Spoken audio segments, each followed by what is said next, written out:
Hello, it's Liz Yuille from Old Stables Crafts. Thank you very much for joining me again today. And today I have a card to show you that is one of the card kits that I'm sending to those people who very kindly shop with me in February. Anyone who shops with me will automatically get a thank you card and thank you gift from me if you use the host code or place an order that's £150 or more. You'll also get 2 card kits. And if you place a qualifying order, which depends on the month as to how much that is, you also get the free gift if you use the host code for that qualifying order. So February shoppers will be getting the Mischievous Mice stamp set, and anyone who shops with me in March will get the gorgeous polished dots, which are one of the new embellishments in the current mini catalogue. So enough of that, let me flip you down and we can get started. So here we go. So this is the card that we're going to be making. It's a Z-fold card using this gorgeous New Horizon paper. It takes 1 sheet of New Horizon paper, but it's just a lovely way of using almost every last little bit of it. So I'm going to be using this pattern for the card I'm going to show you how to make today. I've got a Misty Moonlight card base.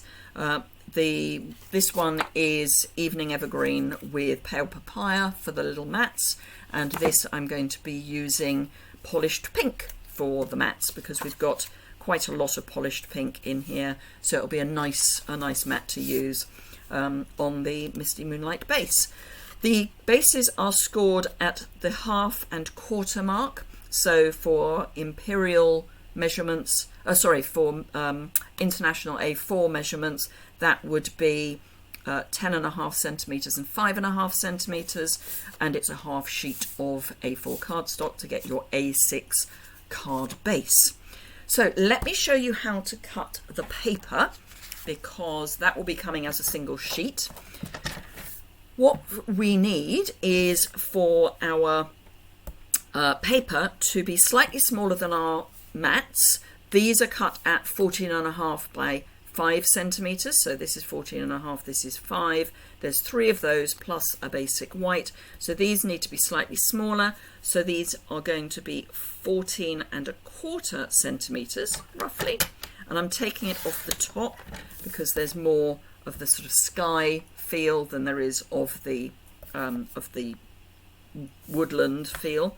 And then this is going to be 4.75 centimetre, so 4.75. So just butt your paper against the top and cut 4.75, and we need 3 pieces. And the idea is to keep the pattern running across the card, so you want to keep just moving your paper across so that you can join it up, the pattern. So this is left and this is left, so very little wastage. So let's bring those out. I'm going to try and keep them in the right order as we go. You can obviously sort that out when you're putting the card together, but if you keep them in the right order at this point, there's more chance that you might keep them in the right order when you put everything together, certainly if you're me. So I'm going to use liquid adhesive, and I'm putting it on the card rather than the paper, because that way the thing that will be flat will be what's sticky, and this is dry to handle, so I've got a bit more manoeuvrability without having to worry about getting sticky fingers. And what you want is a very small little margin all the way around. So that's our first one done, and we just repeat that for the other 2 pieces. So it's a really nice way to use a pattern paper that you don't want to waste and don't want to cut into too much. Although this is cut into quite a lot, you still have the effect of that beautiful paper. And I've chosen patterns that are scenic, so you should end up with a nice scene on your card front. So last piece. Ooh, that's gone a bit high, that's fine, I can take that off momentarily. I'm going to scoot it down a bit, and by using the liquid adhesive you've got that lovely wiggle room so you can move things around before it actually sets permanently. And there we have our beautiful scene. This actually looks very like the view out of one of our windows with the Whittenham clumps, which are two small hillocks in the middle of a basically flat area, and these two look like those hillocks. So I enjoy looking at it. So here's my card base. I'm going to add my white front, and this I'm going to add with seal. I prefer using seal on the smooth white card rather than the liquid adhesive, purely because there's something about the smooth card that the liquid adhesive you can't see it through. It's just you could be aware that it's there, and I don't know what it is. I do know that other people have had a similar experience, so I just use the seal. You can use Seal Plus instead, or indeed tear and tape. So that's now down. This will be the inside piece, then we'll have that, and then we'll have this on the outside. So I'm going to adhere these with the Tombow again.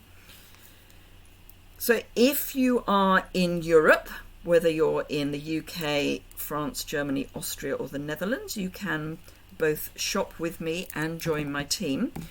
We cover most of the United Kingdom and go into Europe as well. So you would be very welcome wherever you are to join the team. We have a great time. We do most things virtually, and always have, even before the pandemic, because we are spread pretty much to the four winds. I do have a few members of the team who are local to me, but equally I've got people in Cornwall, which is about as far as you can get from Oxfordshire.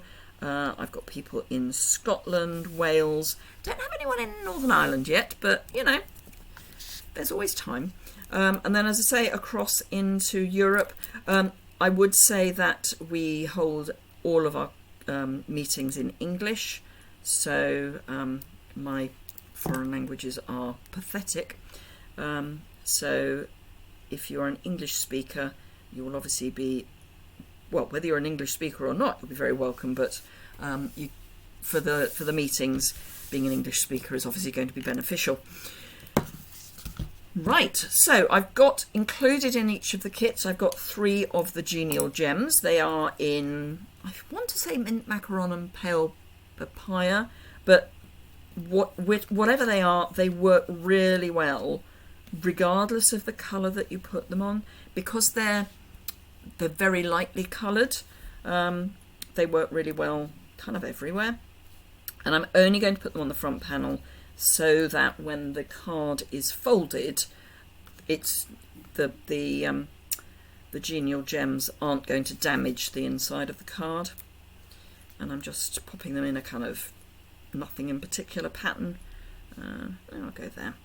So a bit of a triangle, and then that's a waist, and that is our card. So this is the one I made before, and this is the one I've just made, and they both open up to show these really nice scenes. So I hope you've enjoyed that. Do remember that if you would like to shop with me, there's a link in the description bar for doing that. And if you would like to join my team, that's also linked in the description bar. For more information about the cards specifically, if you go to the associated blog post, which again is in the description bar, there's a link to the blog post for that, and there'll be more photographs and the dimensions. So please do go and have a look at that. If you've enjoyed the video, a thumbs up is always welcome. If you've got any questions or would like to make a comment, you can do that below the description bar. And I do get back to everyone who leaves a comment. I am a bit behind. It's been a challenging few weeks. Some of you will know why. So I am a little bit behind, but you're always very welcome to leave a comment. Subscribe to the channel. Click the subscribe button in the bottom right hand corner. That would be fantastic as well. And if you want to know when I go live or when I've posted a recorded video like this, hit the alert bell and you will be notified of that as well. So thank you very much indeed for joining me, and I wish you a good rest of your day. Let me see if I can find my end screen, which is always a challenge. Thank you very much. Bye bye.